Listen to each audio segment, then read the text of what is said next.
je vais partager avec vous 2 techniques pour devenir numéro 1 sur votre marché. Aujourd'hui, je suis formateur en marketing, mais j'ai créé au fil des années plusieurs entreprises. L'une d'elles que j'ai fondée en 2007 était une école de danse latine basée à Nantes. Quand j'ai lancé cette activité d'école de danse, je n'ai pas cherché à copier les techniques marketing que j'aurais pu glaner chez d'autres écoles de danse locales concurrentes, ni même auprès d'écoles de danse d'autres villes. Ce qui m'a inspiré pour créer le marketing de mon école, c'est quand j'ai découvert la façon dont Jermaine Griggs, un jeune musicien américain, a transformé son petit projet de cours de piano en une franchise internationale qui réalise des millions d'euros de chiffre d'affaires. Jermaine et moi faisons partie aujourd'hui d'un groupe d'entrepreneurs qui se réunit régulièrement. Son succès m'a fait découvrir des stratégies pour développer mon école de danse latine et mes projets suivants, comme jamais je ne l'aurais imaginé à mes débuts. En l'espace de quelques mois, l'école de danse est devenue numéro 1 sur son secteur avec plus de 150 élèves et ce, malgré des tarifs 2 fois plus élevés que ceux de la concurrence. Et de mon côté, je pense avoir également eu ma petite influence sur Jermaine. Depuis que sa femme a vu la vidéo du tour du monde que j'ai fait avec ma fiancée en 2013, elle n'a de cesse de lui faire réduire ses heures de travail pour qu'ils puissent eux aussi profiter de la liberté que devrait leur permettre leur entreprise. Si vous vous contentez d'essayer de faire mieux que vos concurrents en copiant ce que font vos concurrents, vous risquez de tourner en rond en réutilisant les mêmes techniques qu'ils utilisent. Et vous aurez des résultats moindres parce que vous serez une pâle copie aux yeux de vos clients. Ce qu'il faut faire pour vous démarquer, c'est trouver une technique radicalement différente de celle de vos concurrents pour promouvoir vos produits. Mon premier conseil est donc le suivant.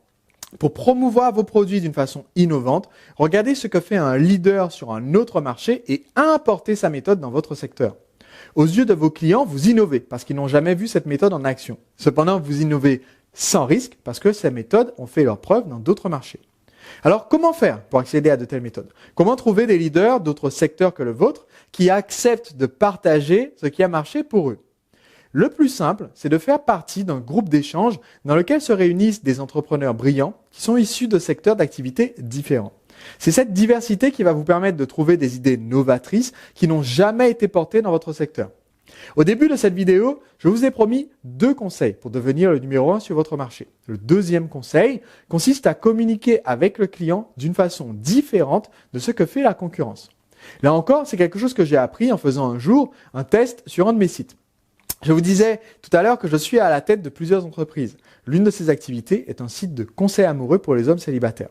Au début, j'avais sur mon site un message d'accroche assez classique. Une accroche, c'est un titre en général en haut de page et en gros caractères qui éveille la curiosité du visiteur. Et ce titre en gros caractères au-dessus d'une vidéo ou d'un formulaire, donc en l'occurrence pour recevoir ma newsletter par email, donnait à l'époque quelque chose comme « Recevez gratuitement ma newsletter avec mes conseils techniques de séduction ». Et il faut l'avouer, ce n'était pas exactement la bousculade pour s'inscrire à cette newsletter. Mais aujourd'hui, j'ai plus de 105 000 abonnés à ma newsletter Séduction by Night. Alors qu'à l'époque, quand j'utilisais l'accroche banale « Recevez gratuitement mes conseils techniques de séduction », je plafonnais à quelques dizaines, quelques centaines d'inscrits au total. Mais un jour, j'ai lu Tested Advertising Methods, un livre de John Caples, qui est un légendaire publicitaire américain de l'avant-guerre. J'ai voulu mettre à l'épreuve son génie en testant une version de sa publicité la plus rentable. Le titre original de John Caples, quand il vendait un cours de musique par correspondance, se traduisait à peu près comme ceci.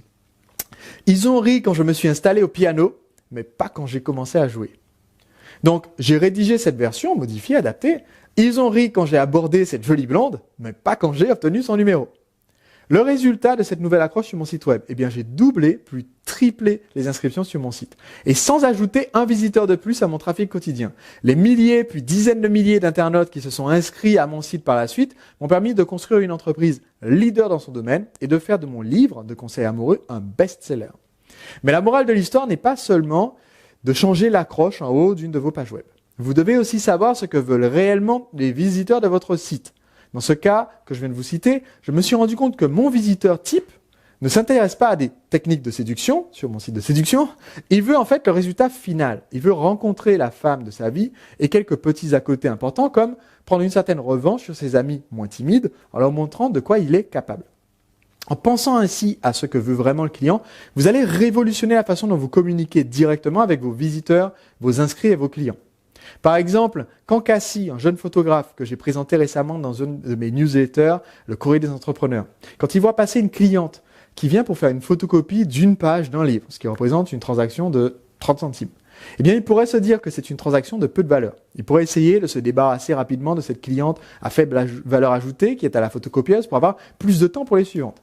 Mais au lieu de ça, que fait-il?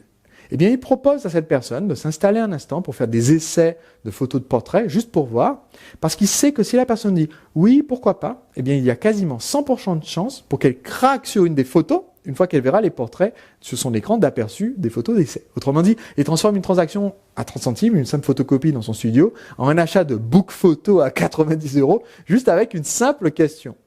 Alors voici un conseil, entraînez-vous à poser des questions plus souvent. Par exemple, savez-vous que pour tout achat, nous offrons une réduction de 50% sur les produits posés sur ce présentoir?